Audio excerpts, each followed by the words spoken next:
Hi everyone, I wanted to welcome you to the Teach Like a Pirate book study.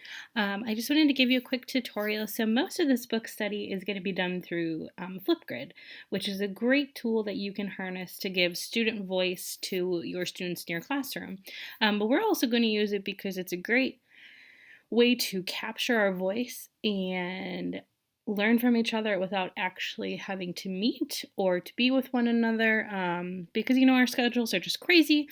So this is a great way for us to collaborate as educators all in one spot. It's really fun, really exciting.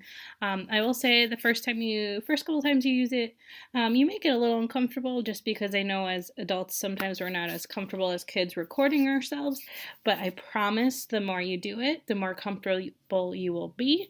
And it's kind of taking that engagement and pushing you a little bit out of that comfort zone so that you can kind of grow as an educator. So all positive intent, this is a great resource for us to use.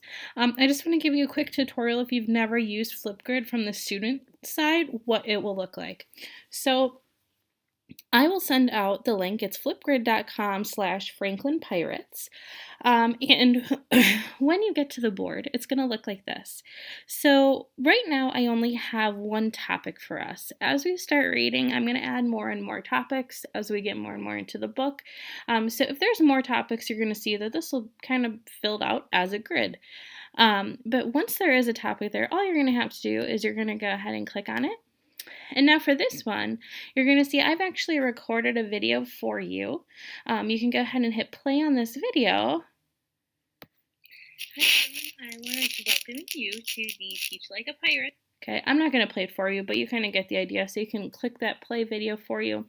I also have the introduction right here, so asking you this one, and it's just kind of a practice one to get used to it, but going through the intro and kind of just some fun stuff just to get you to use Flipgrid for the first time.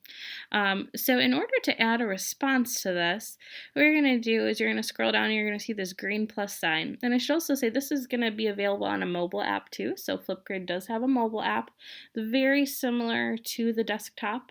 So you're going to hit this green plus sign. It's then going to ask you to log in with Google. So go ahead and log in and click on as it loads, click on your school account.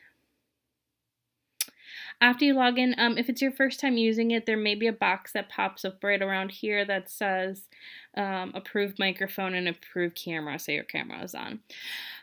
So then at this point, this is where you're going to do your recording. This is where you're going to share your information with us. You can do a few things. If you forgot what I asked, you can go ahead and click this little icon right here, and you can kind of move the directions over to the side so you have them. I moved them a little too far.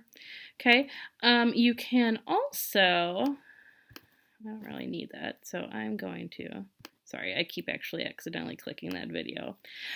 Let's say you needed to post it out and you don't have one around you, but you kind of want to jot down what you want to say. You can click on this icon and you can kind of go ahead and jot down your notes here. My favorite place to read. Let's see. Etc. Okay, you can drop those down. This sticky note doesn't show up on your actual video. It's just a place for you.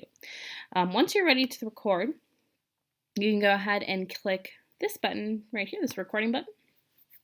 It will count you down, and you can start recording your intro. You can, go through your questions, share your topics from the chapter.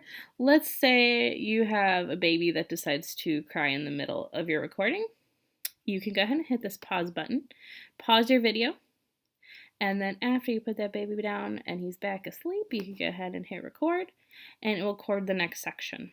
You can do that as many times as you need to. You can also hit redo if you want to start completely over.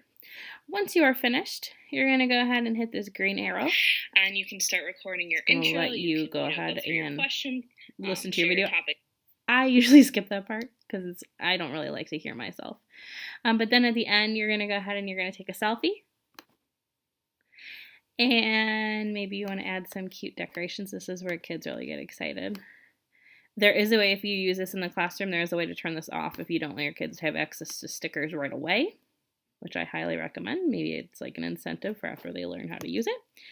And then once you're completely finished, you can go ahead and hit that submit button. Now, once you hit that submit button, let's go ahead and submit it. Don't worry, I'm going to take this down because it's not really my video. But let's say this was someone else's video. So let's just pretend I'm not myself. I can click on it. And so this is where the discussion part is going to come in. You're going to see after you while you're watching each other's videos, you can click on this reply button.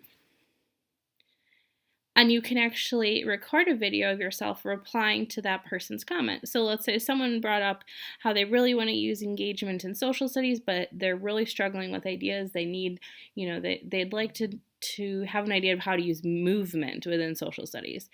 You could then record your response of a few ideas that they could try. And you submit it to them, and then they can actually record back to you and go back and forth. Very similar to if you use Snapchat, this is very similar to that. And also, if someone were to post, let's say someone posts a video during one of the chapters, and it could really spark a lot of responses, I can then actually take that video and make it a topic for the following week. Like, hey, this educator really brought up a good point. I kind of want to know what everyone feels about it. Let's go ahead and share out on it. So this is how you use Flipgrid.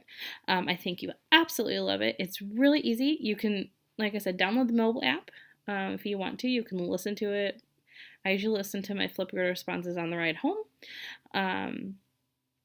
I do have them set that the maximum time limit is 5 minutes per video, but if you get longer than 5 minutes, just record multiple videos. That's totally fine.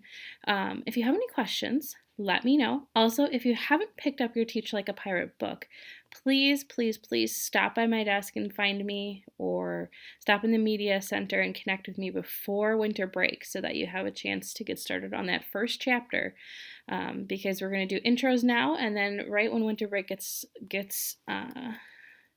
over is when I'm going to launch the first chapter responses. All right, that is how you use Flipgrid.